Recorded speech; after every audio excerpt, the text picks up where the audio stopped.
28 ଅଧ୍ୟାୟର 7 ପଦ।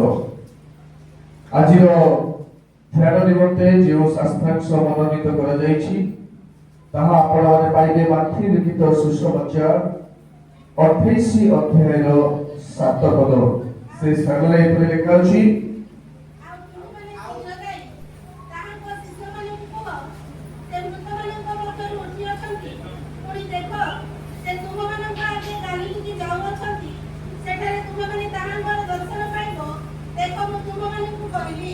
ପ୍ରଭୁ ପଠିତ ବାକ୍ୟରେ ଆମ ସମସ୍ତଙ୍କୁ ଆଶୀର୍ବାଦ କରନ୍ତୁ। ପ୍ରିୟ ଈଶ୍ୱରଙ୍କ ଲୋକମାନେ, ଆମେ ପ୍ରଭାତ ସେବା ବେଳେ ଅର୍ଥାତ୍ ଉଜାଗର ସେବା ବେଳେ ଆଲୋଚନା କରୁଥିଲୁ ଯେ ସେଇ ସ୍ତ୍ରୀ ମାନେ ଆଶୀର୍ବାଦ ପ୍ରାପ୍ତ ହେଲେ ଯୋଉମାନଙ୍କର ପୂର୍ବ ଜୀବନରେ କିଛି ନା କିଛି ସାକ୍ଷ୍ୟ ଥିଲା, ଯୋଉମାନେ ଆତ୍ମିକ ଭାବରେ ବେନିଫିଟେଡ୍ ଥିଲେ, ଏଭଳି ଲୋକମାନଙ୍କୁ ଶିଷ୍ୟମାନଙ୍କ ନିକଟକୁ ଯାଇ ବାକ୍ୟ ଦେବା ପାଇଁ, ବାର୍ତ୍ତା ଦେବା ପାଇଁ ରେସ୍ପନ୍ସିବିଲିଟି ସଦା ପ୍ରଭୁ ପ୍ରଦାନ କରୁଛନ୍ତି। ଧ୍ୟାନ ଦିଅନ୍ତୁ। ତେଣୁ ସେମାନେ ସୌଭାଗ୍ୟର ଲୋକ ବୋଲି ମୁଁ କହିବି, ଯୋଉମାନେ ପରମେଶ୍ୱରଙ୍କ ସେବାରେ ଆପଣାର ଅର୍ଥ ବ୍ୟୟ କରି ପରମେଶ୍ୱରଙ୍କ ସେବା କରିଥିଲେ।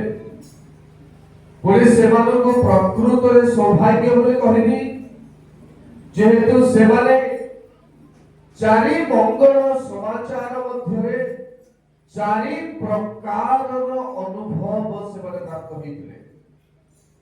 ପୁଣି ସେମାନଙ୍କୁ ମୁଁ ସୌଭାଗ୍ୟ ବୋଲି କହିବି ଯେ ସେମାନେ ଦୂତ ମାନଙ୍କର ଦର୍ଶନ ସହିତ ସେମାନଙ୍କର ରବକୁ ଶ୍ରବଣ କରିବାକୁ ପାରିଥିଲେ। ଏଭଳି ଆଶୀର୍ବାଦର ସ୍ତ୍ରୀ ମାନଙ୍କୁ ବାଇବଲରେ କମ୍ ଦେଖିବାକୁ ମିଳୁଛି। ତେଣୁ ପ୍ରିୟ ଈଶ୍ୱରଙ୍କ ଲୋକମାନେ, ଏଭଳି ଏକ ପୃଷ୍ଠଭୂମି ବେଳେ ସେହି ସ୍ତ୍ରୀ ମାନଙ୍କୁ ଦୂତ ମାନଙ୍କ ଦ୍ୱାରା ଏହି ବାକ୍ୟ ଦିଆଯାଉଛି ଯେ ତୁମେ ଯାଅ ଶିଷ୍ୟ ମାନଙ୍କୁ ଏହି କଥା ଜଣାଅ। କୋଉ କଥା? ଯେ ସିଏ ଆଉ ମୃତ ନୁହନ୍ତି, ବର ଉଠି ଅଛନ୍ତି। ହାଲେଲୁୟା, ବୋलो यीशु मसीह के, बोलो यीशु महाराज के। ତେଣୁ ପ୍ରିୟ ଈଶ୍ୱରଙ୍କ ଲୋକମାନେ, ପୁନରୁତ୍ଥାନ, ଯୀଶୁଙ୍କର ପୁନରୁତ୍ଥାନ 7 ପ୍ରକାର ନିଗୁଡ ତତ୍ତ୍ୱରେ ପର୍ଯ୍ୟବେସିତ ଅଟେ। ପୁଣି ସେଇ ଖ୍ରୀଷ୍ଟଙ୍କର ପୁନରୁତ୍ଥାନ ଛଡା ସାଧୁ ମାନଙ୍କ ନିମନ୍ତେ ମଧ୍ୟ 7 ପ୍ରକାର ନିଗୁଢ ତତ୍ତ୍ୱ ଅଟେ। ତା ଭିତରୁ ଶିଷ୍ୟମାନଙ୍କ ପାଇଁ ଆହୁରି 7 ପ୍ରକାର ନିଗୁଢ ତତ୍ତ୍ୱର ପୁନରୁତ୍ଥାନ ତତ୍ତ୍ୱକୁ ପ୍ରକାଶ କରିବା ପାଇଁ ମହିଳା ମାନଙ୍କୁ ବାକ୍ୟ ନ୍ୟସ୍ତ କରାଯାଇଛି। ତେଣୁ ଆଉ ସମୟ କିମ୍ବା ଏକ୍ସପ୍ଲେନେସନରେ ବିଳମ୍ବ ନ କରି ସଂକ୍ଷିପ୍ତ ଭାବରେ କହିବା ପାଇଁ ଚାହିଁବି। ବାକ୍ୟ କହିଲେ ଘଣ୍ଟେ 1.5 ଘଣ୍ଟା ବି ଲାଗିବ, ଆମେ ବାକ୍ୟ କହିପାରିଲେ ଅଧଘଣ୍ଟାରେ ମଧ୍ୟ ସରିବ। ତେଣୁ ପ୍ରଥମ କଥା ଯେ କଣ ପାଇଁ ଶିଷ୍ୟମାନଙ୍କୁ ଏହି ସାକ୍ଷ୍ୟର କଥା କହିବା ପାଇଁ ପ୍ରଭୁ ଇଚ୍ଛା ପ୍ରକାଶ କଲେ। ପ୍ରିୟ ଈଶ୍ୱରଙ୍କ ଲୋକମାନେ, ତାର ପ୍ରଥମ କଥା ଜଲ୍ଦି ପଢି ସାହାଯ୍ୟ କରିବେ। ଲୁକ ଲିଖିତ ସୁସମାଚାର 24 ଅଧ୍ୟାୟର 45 ଏବଂ 46 ପଦ ଆମେ ଟିକେ ଧ୍ୟାନ କରିବା। ସେତେବେଳେ ସେମାନେ ଯେପରି ଧର୍ମଶାସ୍ତ୍ର ବୁଝିପାରନ୍ତି, ସେଥିପାଇଁ ସେ ସେମାନଙ୍କର ବୁଦ୍ଧି ରୂପ ଦ୍ୱାରା ଉନ୍ମୁକ୍ତ କଲେ। ଧ୍ୟାନ ଦିଅନ୍ତୁ। ଆଉ ସେ ସେମାନଙ୍କୁ କହିଲେ, ଏହି ପ୍ରକାରରେ ଲେଖା ଅଛି, ଖ୍ରୀଷ୍ଟ ମୃତ୍ୟୁଭୋଗ କରିବେ ଓ ତୃତୀୟ ଦିନରେ ମୃତମାନଙ୍କ ମଧ୍ୟରୁ ପୁନରୁତ୍ଥାନ କରିବେ। প্রিয় বাবা মা ভাই ভଉଣୀ ମାନେ ପ୍ରଥମ ତତ୍ତ୍ୱ ହେଉଛି ଈଶ୍ୱରଙ୍କର ବାକ୍ୟ ଯେପରି ସଫଳ ହେବ। ଅର୍ଥାତ୍ କେବଳ ବାଇବଲରେ ଏପରି ବ୍ୟକ୍ତି ଆମ୍ଭମାନଙ୍କର ତ୍ରାଣକର୍ତ୍ତା ପ୍ରଭୁ ଯୀଶୁ ଖ୍ରୀଷ୍ଟ, ଯାହାଙ୍କର ଜନ୍ମ ପୂର୍ବରୁ ଭବିଷ୍ୟବାଣୀ ମାନ ପ୍ରକାଶ କରାଯାଇଛି, ପୁଣି ମୃତ୍ୟୁ ପର୍ଯ୍ୟନ୍ତ, ତା ଛଡ଼ା ବିଚାର ପର୍ଯ୍ୟନ୍ତ ସବୁ ବିଷୟ ଭାବବାଣୀ ଦ୍ୱାରା ପ୍ରକାଶିତ ଅଟେ। ତେଣୁ ଏଭଳି କୌଣସି ଗୋଟିଏ ଘଟଣା ଛଡ଼ା ଯାଇନାହିଁ ବାଇବଲରେ ଯାହା ଖ୍ରୀଷ୍ଟଙ୍କ ସମ୍ବନ୍ଧରେ ଭାବବାଣୀ କରାଯାଇ ନାହିଁ। ଶତ୍ରୁ ହସ୍ତରେ ସମର୍ପଣ, ଜନ୍ମ, ପୁଣି ମାରା ପଡ଼ିବେ ରାମାରେ, ଲୋକମାନେ କ୍ରନ୍ଦନ କରିବେ, 2 ବର୍ଷର ତଳ ଶିଶୁମାନେ ମୃତ ହେବେ, ତାଠୁ ଆରମ୍ଭ କରି ପ୍ରିୟ ଭାଇ ଭଉଣୀମାନେ, ପ୍ରିୟ ଈଶ୍ୱରଙ୍କ ଲୋକମାନେ ଯେପରି ସେ ପୁନରୁତ୍ଥାନ କରିବେ ସେହି ପର୍ଯ୍ୟନ୍ତ, ପୁଣି ବିଚାର କର୍ତ୍ତା ହେବେ ସେହି ପର୍ଯ୍ୟନ୍ତ ସବୁ ବିଷୟ ଭାବବାଣୀରେ ଟିକି ଟିକି ଭାବରେ ପ୍ରଦାନ କରାଯାଇଛି। ତେଣୁ ପ୍ରଥମ କଥା, 7ଟି ତତ୍ତ୍ୱ ମଧ୍ୟରୁ ପ୍ରଥମ ତତ୍ତ୍ୱ ଯେ ତାହାଙ୍କ ବାକ୍ୟ ଯେପରି ସଫଳ ହୁଏ, ଏଥିପାଇଁ ତୁମେ ମୋର ଶିଷ୍ୟମାନଙ୍କୁ ଯାଇ କୁହ, ଯେଉଁମାନେ ଦିବାରାତ୍ର ମୋର ସେବା କରି ମୋ ସହିତ ଅଭାବରେ ମଧ୍ୟ ଆସିଛନ୍ତି, ମୋ ସହିତ ରାତ୍ରି ସାରା ଜଗି ଆସିଛନ୍ତି, ଯେଉଁମାନେ ମୋ ସହିତ ପ୍ରାର୍ଥନା କରିବା ଶିଖିଛନ୍ତି, ଯେଉଁମାନେ ମୋ ସହିତ ବାକ୍ୟ ପ୍ରଚାର କରିବା ଶିଖିଛନ୍ତି। ଅନ୍ୟମାନଙ୍କ କଥା ଏଠି ଆସୁନି, ଧ୍ୟାନ ଦିଅନ୍ତୁ। ତେଣୁ ସେମାନଙ୍କୁ ଯାଇ କୁହ ଯେପରି ଏହି ବାକ୍ୟ ସଫଳ ହୁଏ। କାରଣ ପୁନରୁତ୍ଥାନ ହେଲା ପରେ ଶିଷ୍ୟମାନେ ଗୋଟିଏ ଜାଗାରେ ଥିବା ବେଳେ ପ୍ରଭୁ ଯୀଶୁ ଖ୍ରୀଷ୍ଟ ଯେତେବେଳେ ଆପଣଙ୍କୁ ପ୍ରକାଶ କରୁଛନ୍ତି, ସେତିକି ବେଳେ ରେକଗ୍ନାଇଜ କରିପାରୁନାହାନ୍ତି ଶିଷ୍ୟମାନେ, ସନ୍ଦେହରେ ପଡ଼ିଛନ୍ତି ଯେ ଇଏ ସତରେ ଖ୍ରୀଷ୍ଟ ପୁନରୁତ୍ଥାନ ହେଇଛନ୍ତି ନା। ତେଣୁ ସେତିକି ବେଳେ ଶିଷ୍ୟମାନଙ୍କର ଚକ୍ଷୁକୁ, ପୁଣି ଶିଷ୍ୟମାନଙ୍କର ହୃଦୟକୁ ସେ ଉନ୍ମୁକ୍ତ କଲେ, ଯେପରି ଶାସ୍ତ୍ରର ବାକ୍ୟର ନିଗୁଡ ତତ୍ତ୍ୱ ଏମାନେ ବୁଝିପାରିବେ। ପ୍ରିୟ ବାପା ମା ଭାଇ ଭଉଣୀମାନେ, ତାର ଅର୍ଥ ଏହା ସ୍ପଷ୍ଟ ପ୍ରକାଶିତ ହେଉଛି ଯେ ଯୋଉ ପର୍ଯ୍ୟନ୍ତ ପ୍ରଭୁ ଆମମାନଙ୍କର ହୃଦୟକୁ ଖୋଲି ନାହାନ୍ତି, ଆମେ ଶାସ୍ତ୍ରର ତତ୍ତ୍ୱକୁ ବୁଝିପାରିବା। ଇଟ୍ ଇଜ ଭେରି ଭେରି କ୍ଲିୟର। ତେଣୁ ପ୍ରଥମ କଥା, ତାହାଙ୍କର ପୁନରୁତ୍ଥାନ ଏଇଟା ନିଗୁଡ ତତ୍ତ୍ୱମାନଙ୍କ ମଧ୍ୟରୁ ସାଧୁମାନଙ୍କ ପାଇଁ, ଶିଷ୍ୟମାନଙ୍କ ପାଇଁ, ପ୍ରିୟ ବାପା ମା ଭାଇ ଭଉଣୀମାନେ, ଶାସ୍ତ୍ରର ବାକ୍ୟ ଯେପରି ସଫଳ ହେବ।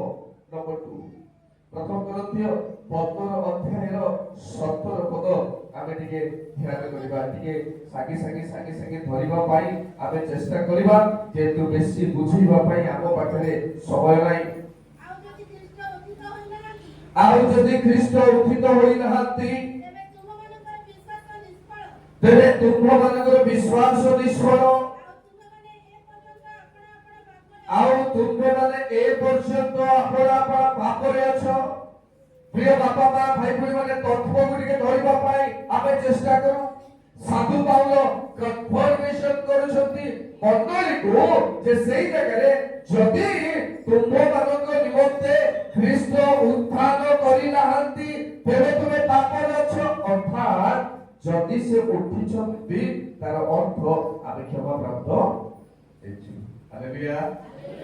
ସେ ଉଠିଛନ୍ତି ବୋଲି ଯିଏ ଆମେ ବିଶ୍ୱାସ କରୁଛୁ, ଆମ ପାପରୁ ଆମେ କ୍ଷମା ପାଇ ଅଛୁ। ତେଣୁ ଯାଇ ତୁମେ କୁହ, ପ୍ରିୟ ଈଶ୍ୱରଙ୍କ ଲୋକମାନେ, ପ୍ରିୟ ବାପା ମା ଭାଇ ଭଉଣୀମାନେ, ତେଣୁ କହନ୍ତି ସାଧୁ ପାଉଲ, ଯଦି ଖ୍ରୀଷ୍ଟ ଉତ୍ଥିତ ହୋଇନାହାନ୍ତି, ତେବେ ତୁମମାନଙ୍କର ବିଶ୍ୱାସ ନିଷ୍ଫଳ, ଆଉ ତୁମେମାନେ ଏ ପର୍ଯ୍ୟନ୍ତ ଆପଣା ପାପରେ ଅଛ। ତାର ଅନ୍ୟ ଅର୍ଥ ଯଦି ଆମେ ଏଫର୍ମେଟିଭଲି ଚିନ୍ତା କରିବା, ଯଦି ସେ ଉଠିଛନ୍ତି, ତାର ଅର୍ଥ ଆମେ କ୍ଷମା ପ୍ରାପ୍ତ ହେଇଛୁ। ବହୁତ ବଡ଼ କଥା। ତୃତୀୟ କଥା, ରୋମିଓ ମଣ୍ଡଳୀକୁ ସାଧୁ ପାଉଲଙ୍କ ପତ୍ର 4 ଅଧ୍ୟାୟର 25 ପଦ ଆମେ ଟିକେ ଅଧ୍ୟୟନ କରିବା। সেই ସ୍ଥାନରେ ଆଉ କଣ ପାଇଁ ସେ ପୁନରୁତ୍ଥାନ କରିଛନ୍ତି ଯେ ଶିଷ୍ୟମାନଙ୍କୁ କହି କହିବା ପାଇଁ ବାକ୍ୟ କୁହାଗଲା କଣ ଭାଇ?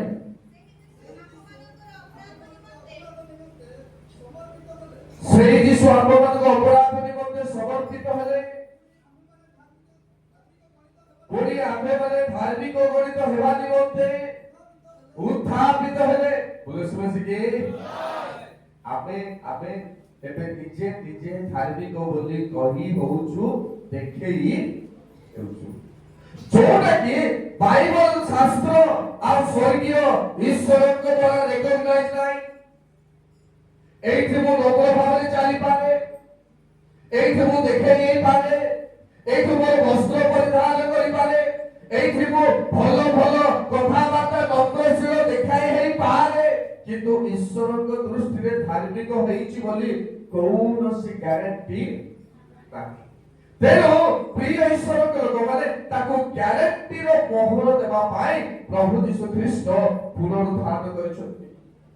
ଯେପରି ଆମେମାନେ ଧାର୍ମିକ ଗଣିତ ହେଇପାରିବା ଈଶ୍ୱରଙ୍କ ଦ୍ୱାରା, ମନୁଷ୍ୟ ଆମକୁ ଧାର୍ମିକ ବୋଲି କହିପାରେ, କିଏ ବା କହିନପାରେ, ତାହା ସହିତ ଆମର କୌଣସି ସମ୍ପର୍କ ନାହିଁ। କାରଣ ଈଶ୍ୱର ଆମକୁ ଧାର୍ମିକ ବୋଲି କହିବା ଯଥେଷ୍ଟ ସମ୍ପର୍କ ଅଛି। ସେଇଟା ହଉଛି ଗୋଟେ ମେନ୍ ରିଜନ ଯେ ପ୍ରଭୁ ଆମକୁ ଧାର୍ମିକ ବୋଲି ଗଣନା କରିବାର ଅଛି। ପ୍ରିୟ ଭାଇ ଭଉଣୀମାନେ, ପ୍ରିୟ ଈଶ୍ୱରଙ୍କ ଲୋକମାନେ, ଏଭଳି ଆମେ ଅନେକ ବର୍ଷ ପୁନରୁତ୍ଥାନ ପର୍ବକୁ, ଅନେକ ବର୍ଷ ଆମେ ଏହି ପର୍ବକୁ ପାଳନ କରିପାରୁ, ଅନେକ ଅନେକ ବକ୍ତାଙ୍କ ଠାରୁ ଈଶ୍ୱରଙ୍କ ବାକ୍ୟ ଆମେ ଶ୍ରବଣ କରିପାରୁ, ଅନେକ ନୂଆ ନୂଆ ପ୍ରୋଗ୍ରାମକୁ ଆମେ ଏନଗେଜ କରିପାରୁ, କିନ୍ତୁ ଏସବୁ ଥିବା ସତ୍ତ୍ୱେ ବି ଯଦି ଈଶ୍ୱର ଆମକୁ ଧାର୍ମିକ ଗଣନା କରୁନାହାନ୍ତି, ସବୁ ଚୋରବଟ, କିଛି ଲାଭ ନାହିଁ। ଆମେ ନିଜେ ନିଜେ ବଡ଼ବଡ଼ ହେଇ ଗୋଟିଏ ଗୀତ ଗାଇଲା ପରେ ହେଲି, ତେବେ ମୁଁ ବଡ଼ବଡ଼ ହେଲି, ମୁଁ ଯଦି ପ୍ରଚାର କଲା ପରେ ହେଲି, ମୁଁ ବଡ଼ବଡ଼ ହେଲି, ଯଦି ମୋତେ କିଛି ବାଇବଲ ଜ୍ଞାନ ମିଳିଲା ତେବେ ମୁଁ ବଡ଼ବଡ଼ ହେଲି, ଯଦି ମୁଁ ଆଉ କିଛି ଆଉ ଡିପାର୍ଟମେଣ୍ଟରେ ଆଗକୁ ବଢିଲି ତେବେ ମୁଁ ବଡ଼ବଡ଼ ହେଲି। ପ୍ରିୟ ଈଶ୍ୱରଙ୍କ ଲୋକମାନେ, ଏଇଟା ଆପଣଙ୍କୁ କି ମୋତେ କି ପୃଥିବୀର କୌଣସି ଲୋକଙ୍କୁ ଧାର୍ମିକ ଗଣିତ କରିନାହିଁ କି କରିପାରିବ। ଯୋଉ ପର୍ଯ୍ୟନ୍ତ ଈଶ୍ୱର ତାଙ୍କୁ ମୋହର ମାରି ନାହାନ୍ତି, ସେ ପର୍ଯ୍ୟନ୍ତ ଜଣେ ଧାର୍ମିକ ହୋଇ ପାରିବେ ନାହିଁ। ତେଣୁ ତାଙ୍କଠାରେ ବିଶ୍ୱାସକାରୀ ମାନେ ଯେପରି ଧାର୍ମିକ ଗଣିତ ହେବେ, ଈଶ୍ୱର ସେମାନଙ୍କୁ ମୋହର ମାରିକି ଅଛନ୍ତି। ତୃତୀୟ କଥା, ପ୍ରିୟ ଈଶ୍ୱରଙ୍କ ଲୋକମାନେ, ତେଣୁ ବେଳେ ବେଳେ ଆମ ଭିତରେ ଅନେକ ତାରତମ୍ୟ ସାମଞ୍ଜସ୍ୟମାନ ଦେଖାଯାଉଛି। କୋଉଭଳି ସାମଞ୍ଜସ୍ୟ ଦେଖାଯାଉଛି? 8 ପର୍ବର 33-34 ମୁଁ ଅଧ୍ୟୟନ କରୁଛି, ଧ୍ୟାନ କରନ୍ତୁ। ଈଶ୍ୱରଙ୍କ ମନୋନୀତ ଲୋକମାନଙ୍କ ବିରୁଦ୍ଧରେ କିଏ ଅଭିଯୋଗ କରିବ? ଈଶ୍ୱର ତ ସେମାନଙ୍କୁ ଧାର୍ମିକ ବୋଲି ଗଣନା କରନ୍ତି। Hallelujah, hallelujah. ଆପଣ କେତେ କମ୍ପ୍ଲେନ କରୁଛନ୍ତି କରନ୍ତୁ ଗୋଟେ ପ୍ରଚାରକ ବିରୁଦ୍ଧରେ, ଆପଣ କେତେ କମ୍ପ୍ଲେନ କରୁଛନ୍ତି କରନ୍ତୁ ଗୋଟେ ପାଳକ ବିରୁଦ୍ଧରେ, ସେ ଆପଣଙ୍କ ସାମ୍ନାରେ ଧାର୍ମିକ ବୋଲି ଗଣିତ ହେବାର କୌଣସି ରିଜନ ନାହିଁ। ଯଦି ପ୍ରଭୁ ତାଙ୍କୁ ଗଣିଛନ୍ତି, ଆପଣ ପାପୀ ବୋଲନ୍ତୁ, ଚୋର ବୋଲନ୍ତୁ, ଠକାମୀ ବୋଲନ୍ତୁ, କଣ ବୋଲୁଛନ୍ତି ବୋଲନ୍ତୁ, ସେ ପାଳକର କି ସେ ପ୍ରଚାରକର କି ସେ ସେବକର ଯାଇ ଆସେ କିଛି ପରିବର୍ତ୍ତନ ହେବାର ନାହିଁ। ତେଣୁ ସାଧୁବାଦ କୁହନ୍ତି ଆଜିକାର ମୌଳିକ ବିଶ୍ୱାସୀ ମାନଙ୍କୁ, ପ୍ରିୟ ଈଶ୍ୱରଙ୍କ ଲୋକମାନେ ଧ୍ୟାନ ଦେଇ ଶ୍ରବଣ କର। ଏତେ ବଡ଼ କଥା କହିଲେ, ଈଶ୍ୱରଙ୍କ ମନୋନୀତ ଲୋକମାନଙ୍କ ବିରୁଦ୍ଧରେ କିଏ ତୁମେ ଅଭିଯୋଗ କରିବ? କେବଳ ଅଭିଯୋଗ କରିବ ତାହା ନାହିଁ, ଈଶ୍ୱର ତ ସେମାନଙ୍କୁ ଧାର୍ମିକ ବୋଲି ଗଣନା କରନ୍ତି। 34 କିଏ ଦଣ୍ଡ ଦେବ? କିଏ ତା ପାଇଁ ଦଣ୍ଡ ନିରୂପଣ କରିବ? ପନିଶମେଣ୍ଟ କିଏ? ପୃଥିବୀର ଲୋକମାନେ କିଏ ଅଛନ୍ତି ଯେ ଈଶ୍ୱରଙ୍କର ଯଥାର୍ଥ ସେବକ ମାନଙ୍କୁ, ଈଶ୍ୱରଙ୍କର ମନୋନୀତ ସେବକ ମାନଙ୍କୁ ମନୁଷ୍ୟମାନେ ବିଶ୍ୱାସୀ ନାଁରେ ଦଣ୍ଡକୁ ନିରୂପଣ କରିପାରିବେ? ଏ ଅଧିକାର ପୃଥିବୀର କାହା ପାଖରେ ନାହିଁ। କିଏ ଦଣ୍ଡାଜ୍ଞା ଦେବ? ପ୍ରିୟ ଈଶ୍ୱର, ଖ୍ରୀଷ୍ଟ ଯୀଶୁ ତ ମୃତ୍ୟୁ ଭୋଗ କଲେ, ବରଂ ସେ ଉତ୍ଥାପିତ ହେଲେ, ସେ ଈଶ୍ୱରଙ୍କ ଦକ୍ଷିଣ ପାର୍ଶ୍ୱରେ ଅଛନ୍ତି, ସେ ମଧ୍ୟ ଆମ निमंते निवेदन करू चिंता करो जदि गोटे सेवकर कौन भूल हो गला जीशु गोटे सेवक पिता निकट में निवेदन करुछंती आपण माने दंड निरूपण करबा लोक किए स्वयं जीशु से सेवक पिता निकट में दिवारात्र निवेदन करुछंती भूल बसत पापरे पड़ी गला ता पई अनुतापर आ पवित्र आत्मा द्वारा प्रेरणा देबे से कांदिबे भूल बसत ईश्वर के सेवक माने किछि पाप करि पकाइले तबे से अनुतापर ता फल देबे से कांदिबे एथि पई ख्रीष्ट ईश्वर के ठारे निवेदन करूछंती हे पिता अंकल को भूल कर देला ता पई ताको टिके क्षमा करो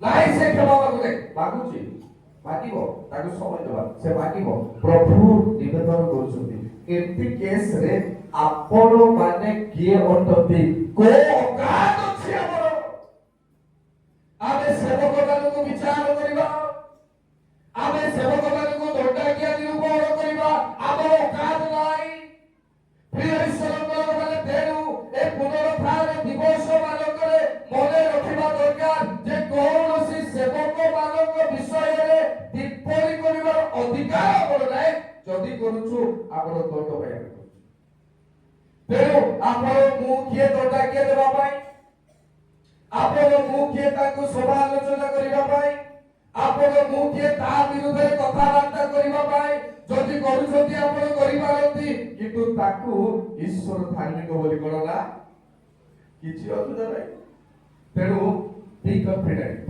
हालेलुया आमे सेवक माने निर्द्वंद हबाकू पड़ो निंदुक को निंदा करबा पाई छाड़ी देबा यीशु को शिष्य मान को मध्यरु जणे शैतान थिले सेवा करूथिले गोड़ खोइले खोइ होउथिला प्रभु भोज मते खाइबो होउथिला किंतु भीतर भीतर शैतान काम करूछि ए भली लोक माने आमे मंडली बालक रहछु ईश्वर को नारे विश्वासी भावे प्रिय बापा भाई माने तेरो सेवानो को कहबा पई चाहूची आपण जदी ठिया होउछते मु चैलेंज करछि ठिया होतु आपण को पई कोन आशीर्वाद अछि सेही भली प्रकृत मनोनीत सेवक को पई कोन आशीर्वाद अछि प्रभु जानि देबे कहबा आमेन आमेन एमिति केते लोक छोड़ी पड़ी गलेनी एमिति केते लोक आसिले जोड़को आपण ठिया करी देखंतु जो माने परमेश्वर को लोक माने को विरुद्ध रे ठिया है दृष्टि जति समस्त छोड़ी जाई तेनु आपण द्वारा पर कहूची सब कथा कहिबी मंडली रे जेतु ख्रीष्ट कर मंडली रो ऊर्ध्वगमन समय अति निकटवर्ती मते सब टास्क को पूरा करबा को तेनु प्रिय ईश्वर को लोक माने आमे सेवक मानक विरुद्ध रे विशेष कर अभिषिक्त लोक मानक विरुद्ध रे ताको पई घंटा किया निरूपण करिबार अथॉरिटी आम पाखरे नाही प्रभुत्व आम पाखरे नाही अधिकार आम पाखरे नाही परम जदि कौनसी अभिषिक्त व्यक्ति कौनसी भूल कला बोली आपण भाबुछथि को भाबुछि ता पई प्रार्थना करबा छडा आपण आ किछि विकल्प किछि नाही तथे केवल प्रार्थना करबा छी प्रभु मोर गार प्रचारक कि मोर गार पालक एटा भूल कर देछि प्रभु ताको तुमे अनुग्रह करो या छडा आउ विकल्प किछि नाही कौनसी अधिकार आपण कर नाही जे आपण दंडा किया निरूपण करिवे ता पई विचार सभा बसैबे हेई पारिबो नाही जति बसंतति आपण दाई सके पारे कारण प्रभु हमको धार्मिक बोली गणना करिसथि तेणु से पुनरुत्थित होइछथि मृत्यु को परास्त करी चतुर्थ नंबर प्रथम कोरिन्थिय 15 अध्याय 19 पद मुटिके पढुछि ध्यान दियंतु जदि केवल एही जीवन निमंते आमे माने ख्रीष्टଙ୍କ ठारे भरोसा रखियछु तेरे समस्ते मनुष्यଙ୍କ ठारू आमे माने दुर्भाग्य प्रिय ईश्वरଙ୍କ लोक माने जेपरि आमे पुनरुत्थानर भरोसा पाई पारिबा एथि पाई दूत कहिले स्त्री लोक मानकु तुमे जाओ ओ शिष्य मानकु कहो जेहेतु मु उठी अछि अर्थात मु जेमिति उठी अछि मठारे थिबा लोक माने मध्य भविष्यतरे सेही भली पुनरुत्थान करिवे देखो मु अध्ययन करछि बेसी विलंब करिबा 18 पद आमे कन्फर्म हे जिबा ତାହେଲେ ଯେଉଁମାନେ ଖ୍ରୀଷ୍ଟଙ୍କ ଠାରେ ମହାନିଦ୍ରା ପ୍ରାପ୍ତ ହୋଇଅଛନ୍ତି ସେମାନେ ମଧ୍ୟ ବିନଷ୍ଟ ହୋଇଅଛନ୍ତି। ଯଦି କେବଳ ଏହି ଜୀବନ ନିମନ୍ତେ ଆମ୍ଭେମାନେ ଖ୍ରୀଷ୍ଟଙ୍କ ଠାରେ ଭରସା ରଖିଅଛୁ ତେବେ ସମସ୍ତ ମନୁଷ୍ୟଙ୍କ ଠାରୁ ଆମ୍ଭେମାନେ ଦୁର୍ଭାଗ୍ୟ। କିନ୍ତୁ ପ୍ରକୃତରେ ଖ୍ରୀଷ୍ଟ ମହାନିଦ୍ରା ପ୍ରାପ୍ତ ଲୋକମାନଙ୍କର ପ୍ରଥମ ଫଳ ସ୍ୱରୂପେ ମୃତମାନଙ୍କ ମଧ୍ୟରୁ ଉତ୍ଥିତ ହୋଇଅଛନ୍ତି। କାରଣ ମନୁଷ୍ୟ ଦ୍ୱାରା ମୃତ୍ୟୁ ଉପସ୍ଥିତ ହୋଇଥିବାରୁ ମନୁଷ୍ୟ ଦ୍ୱାରା ମଧ୍ୟ ମୃତମାନଙ୍କର ପୁନରୁତ୍ଥାନ ଉପସ୍ଥିତ ହୋଇଅଛି। ତେଣୁ ଆଦମ ଦ୍ୱାରା ଯେପରି ସମସ୍ତେ ମୃତ୍ୟୁ ଭୋଗ କରନ୍ତି ସେହିପରି ମଧ୍ୟ ଖ୍ରୀଷ୍ଟଙ୍କ ଦ୍ୱାରା ସମସ୍ତେ ସଜୀବ ହେବେ। କିନ୍ତୁ ପ୍ରତ୍ୟେକ ଜଣ ଆପଣା ଆପଣା ଶ୍ରେଣୀରେ ପ୍ରଥମ ଫଳ ସ୍ୱରୂପ ଖ୍ରୀଷ୍ଟ ପରେ ଖ୍ରୀଷ୍ଟଙ୍କ ଆଗମନ ସମୟରେ ତାହାଙ୍କ ଆଶ୍ରିତ ଲୋକମାନେ ଅର୍ଥାତ୍ ଯୋଉମାନେ ମୁଁ ଖ୍ରୀଷ୍ଟଙ୍କର ଲୋକ ବୋଲି ଆମେ ପରିଚିତ ହେଇଛୁ ଆମର ଗୋଟେ ଭରସା ଅଛି ଯେପରି ମୋର ଖ୍ରୀଷ୍ଟ ପୁନରୁତ୍ଥିତ ହେଇଛନ୍ତି ଶେଷ ଦିନରେ ଆଗମନ ବେଳେ ମୁଁ ମଧ୍ୟ ଜୀବନ ନିମନ୍ତେ ପୁନରୁତ୍ଥାନ କରିବି। Hallelujah hallelujah. ଏ ଇଟରନାଲ ଭରସା ସେ ଆପଣଙ୍କୁ ଦେଇଛନ୍ତି। ତେଣୁ କହିଲେ ତୁମେ ଯାଅ ମୋର ଶିଷ୍ୟମାନଙ୍କୁ କହିଦିଅ ମୁଁ ପୁନରୁତ୍ଥିତ ହେଇଛି। ପଞ୍ଚମ ପଦ ପ୍ରଥମ କରନ୍ତିୟ 15 ପର୍ବର 14 ପଦ ଧ୍ୟାନ କରନ୍ତୁ। ଆଉ ଯଦି ଖ୍ରୀଷ୍ଟ ଉତ୍ଥିତ ହୋଇନାହାନ୍ତି ତେବେ ତ ଆମ୍ଭମାନଙ୍କର ପ୍ରଚାର ବୃଥା। ପ୍ରିୟ ଈଶ୍ୱରଙ୍କ ଲୋକମାନେ ଯଦି ଖ୍ରୀଷ୍ଟ ଉତ୍ଥିତ ହୋଇନାହାନ୍ତି ଯେତେ ଗିର୍ଜା ଉପାସନା ପ୍ରଚାର ସବୁ ଚାଲିଛି ସବୁ ବୃଥା। ଆପଣଙ୍କର ୱାର୍ସିପ ଏ ଗୀତ ଗାଇବା ଇତ୍ୟାଦି ଇତ୍ୟାଦି ପ୍ରୋଗ୍ରାମ କରୁଛୁ ସେଟା ବାଇବେଲରେ ଲେଖା ନାହିଁ କିନ୍ତୁ ଈଶ୍ୱରଙ୍କ ବାକ୍ୟ ପ୍ରଚାର କଥା ଲେଖା ଅଛି ଯେ ସେ ପ୍ରଚାର ଆମର ବୃଥା। ଅର୍ଥାତ୍ ଯେହେତୁ ସେ ଉଠିଛନ୍ତି ଆମେ ପ୍ରଚାର କରୁଛୁ ତାର ଅର୍ଥ ସେଇଟା। ତେଣୁ ପଞ୍ଚମ କଥା ପ୍ରଚାରର କ୍ଷମତା ଯେପରି ଆମେ ପାଇବା। ପ୍ରିୟ ବାପା ମା ଭାଇ ଭଉଣୀ ମାନେ ବେଳେ ବେଳେ ଶିଷ୍ୟମାନଙ୍କୁ ଦିଆଯାଇଥିବା କାର୍ଯ୍ୟକୁ ଏମାନେ ସମାପ୍ତ କରିପାରୁନଥିଲେ ବଡ ବଡ କାମ କରିବାରେ ବିଫଳ ହେଲେ। କିନ୍ତୁ ପ୍ରଭୁ ଯୀଶୁ କହିଲେ ମୁଁ ଅବିଶ୍ୱାସୀ ମାନେ କେତେ କାଳ ମୁଁ ତୁମମାନଙ୍କ ମଧ୍ୟରେ ରହିବି ତୁମର ଏ କାମ ମୁଁ କେତେ କାଳ ସହିବି ତୁମେ ଯାହା ତାକୁ ନେଇକି ଆସ ସେ ଭୂତ ଲାଗିବା ଲୋକକୁ ଛଡେଇବି।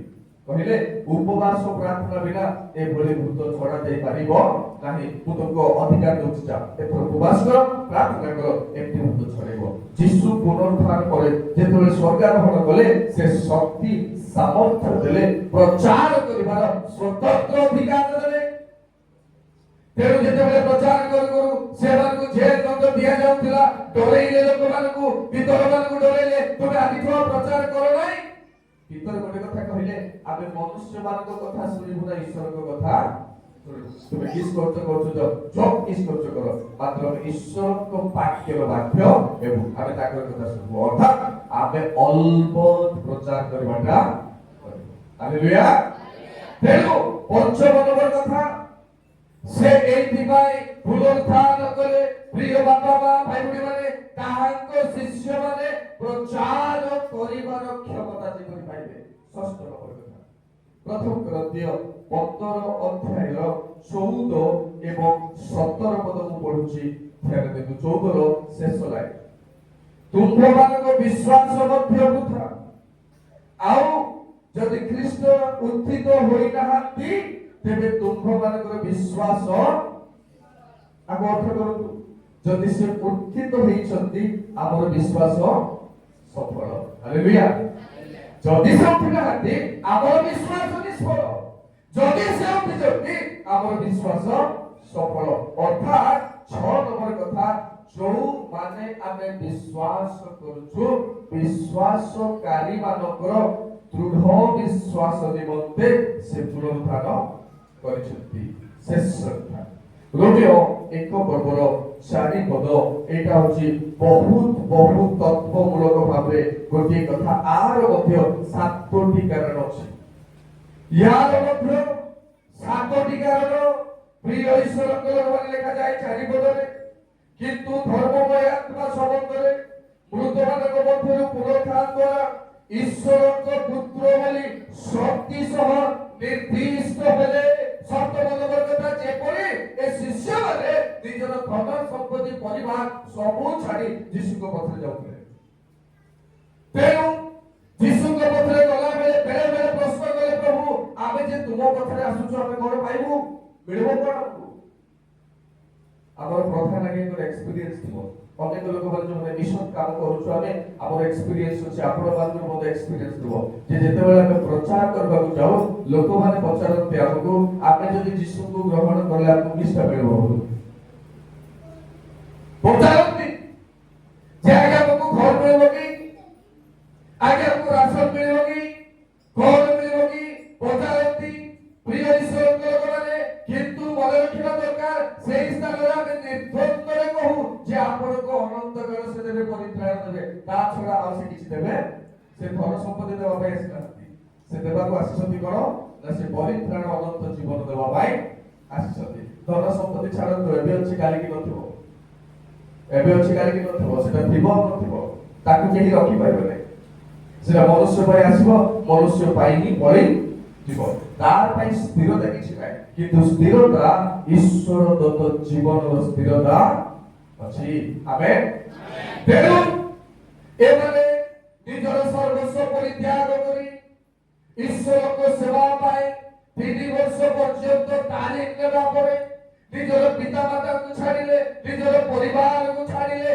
परमेश्वर को सेवा पाए आपण आपण को उत्सर्ग कला बेले बेले बेले प्रश्न आसिला रे प्रभु हम कोन पाइबु यीशु कहिले जे इह काल रे जे किछि न पाइबो एते केही नाहाती ताकि सब देबे और स्वर्ग रे मध्य देबे जोठी कौनसी क्षय पाइबो नाही एते दिनस देबे एते आशीर्वाद देबे तेनो जो माने में सब छाडी धन संपत्ति को घर द्वार को साधारण माने करूछु जो माने मान सम्मान को आमे साधारण माने करूछु जो माने आमे हिनबान्य होई आ परमेश्वर को वाक्य प्रचार करूछु जो माने आमे निंदित होई ईश्वर को वाक्य प्रचार करूछु जो माने आमे समालोचित होई ईश्वर को वाक्य प्रचार करूछु से माने जे परी पूरा कन्फर्म बनेबे जे से होचंती ईश्वरकर पुत्र आ से पुनरुत्थित हेचंती